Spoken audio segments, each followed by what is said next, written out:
When you look back at Coach Bergman in the early years, man, when you're 18, 19, 20 years old, you think he's a crazy old man. Some of the things that he says, some of the things that he does. It's not until you get a little bit older, you start having kids yourself, you start to realize a lot of things. Hey guys, it's Jesse, and today we're back to talk some more Among Us. Let's go. 1984, his first year. There were more pigeons in the stands than there were people. Like the batter would hit the ball, and you could hit the base runner to hit the ball, run down the first base line. That's how quiet it was. We also talked about how some of the fans didn't even know his name. Called him Slip Bertram. That's what they called him. And he talks about the time he made a mound change in 1984. The starting pitcher had to come out of the game. He'd give up the lead. It was time to take him out of the ball game. Coach made his way to the mound. On his way back, some fan stands up and yells, "Hey, Bertram, we need more points." He looked into the stands. He said, "They're runs, and I swear we'll get them." Well, they got more runs led to more wins led to more success.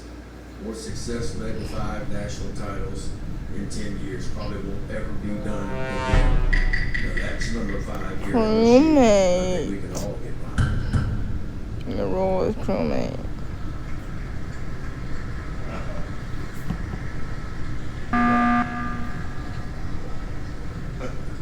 You think about what he orchestrated in the SEC. How about this? The Southeastern Conference has won the national title the last 7 years in college baseball. But it goes back further than that. In 1990, the SEC won their very first national title. It was University of Georgia that won the first national title in SEC history. Coach Bergman's team would win the second one in 1991. But if you go back and look at it, 18 out of the last 36, now listen to this, 18 of the last 36 national titles in baseball has been won by the SEC. Now, I didn't graduate. I only got 5 semesters in, but in my math, that's half. Pretty impressive what he helped orchestrate in the SEC. And then when you talk about, and nobody talks about this enough, what he did as an athletic director, all the national championships that he won as an athletic director as well. Coach Bergman, when I want you to remember, is the greatest coach in LSU sports, but he'll go down as the most influential person in LSU sports history because of that.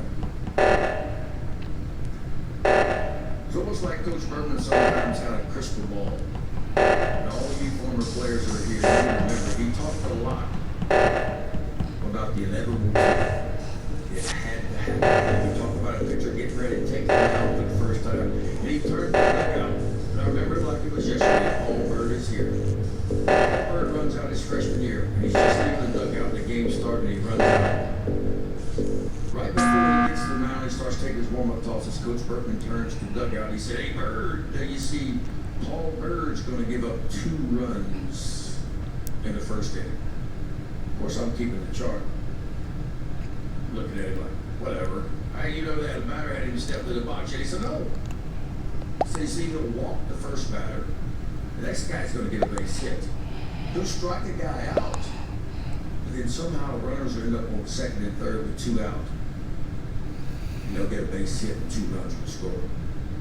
I said, "Whatever, Coach." I said, "No way." Sure enough, the first batter steps in the box. Paul Bird walked the first batter on 4 pitches. The next batter got a base hit. He strikes out the 3-hole hitter, but then the 4-hole hitter hits a little squibber right back to Paul Bird. The only play he had was over at first base, so he got the out at first base, but runners were on second and third.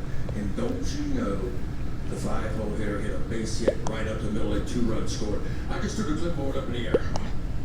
And I was standing there looking at the coach, and he looks at me, he goes, "McDonald, 30 years, he said. He said, I've seen it all," with those big old fingers, and he said, "I've seen it all twice," he said. Coach wasn't a cookie cutter coach. In that era, man, most coaches ruled with an iron fist. Y'all remember, it's going to be this way. This is how we're going to do it. Don't ask me any questions. Just do it. Coach Berkman wasn't that way. He knew how to push buttons on players, kind of like coaches do today to get the best out of every player. A lot of you know this story, some of you don't. We had a freshman pitcher by the name of Mark LaRosa from Connecticut up in the Northeast. Good left-handed pitcher. Was a wrestler on the high school team as well. Well, Coach Berkman, we went down to UNO on Wednesday night to play the Privateers. Coach Berkman calls in Mark LaRosa, who had pitched out the bullpen the first 6 weeks of the season. He tells Mark, you're going to get your first collegiate start tomorrow night at UNO. Mark's excited. Fast forward to the next day, we're on the bus trip down to New Orleans to play UNO. Coach Berkman, of course, sitting in the front of the bus. Bill Bailey's across from him, Jim Wells is across from him. All three of them are smoking cigars. And we're just trying to survive in the back of the bus. We got the windows down, it's like a fog back there. But he calls LaRosa up to the front of the bus to let him know that he had changed his mind. Mark, you will not be starting tonight. You will be back in the bullpen. Well, Mark LaRosa's upset like anybody would be upset. Fast forward, a couple hours later after batting practice, getting ready to start the game. Of course, we're in the first base dugout, getting ready to hit first. Randy Davis, who was the pitching coach at the time, graduate assistant. Hey, coach, we got a problem. What is it, Davis? He says. He said, Mark LaRosa's down in the bullpen. He's got his jersey off and he's sunbathing. Coach Berkman steps out of the dugout and he kind of looks around the right field line, and the players have heard this. All you hear is, oh, we got a 2-run lead going into the 8th inning. Coach Berkman tells Randy Davis, get down the bullpen, tell LaRosa to get up and get loose. I'm going to bring him in the game so he can lose the game for us.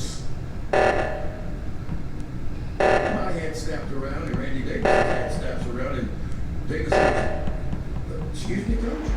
You heard me, Davis. Sure enough, Randy gets up and starts running down the right field line. I hook in right behind him. I'm like, I got to see this. I want to see how LaRosa's going to Maya.